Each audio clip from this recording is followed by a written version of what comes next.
কোথায় সেই ফাঁসির দড়ি যেখানে ভগৎ সিংকে ফাঁসি দেওয়া হয়েছিল? জ্বলতে থাকে নারীরা অগ্নিদাহ, তবুও ওরা চুপ ছিল। আর আমাদের শেখানো হয়েছে আকবর মহান, তাহলে মহারানা প্রতাপ কে ছিল? লুটিয়ে পড়ে তাকে সব দেহ। গান্ধী তারপরেও চুপ ছিলেন।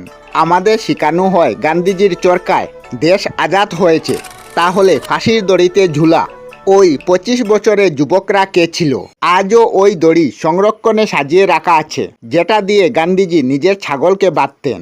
আর কোথায় গেল সেই দড়ি যেটাতে ভগৎ সিং, রাজগুরু, সুখদেব হাসতে হাসতে ঝুলেছিলেন? যেন দেশের এই অবস্থা দেখে কেঁপে উঠে মন। তারা দেশের এই অবস্থা দেখে মুখ ডেকে ঘুমাতে পারে না।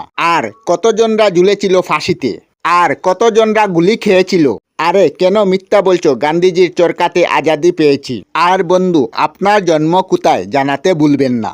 জয় হিন্দ, জয় ভারত, জয় হিন্দুস্তান, ভারত মাতা কি জয়। সারে জাহাঁ সে আচ্ছা হিন্দুস্তান হামারা, হাম বুলবুলে হে ইসকে ইয়ে গুলিস্তা হামারা।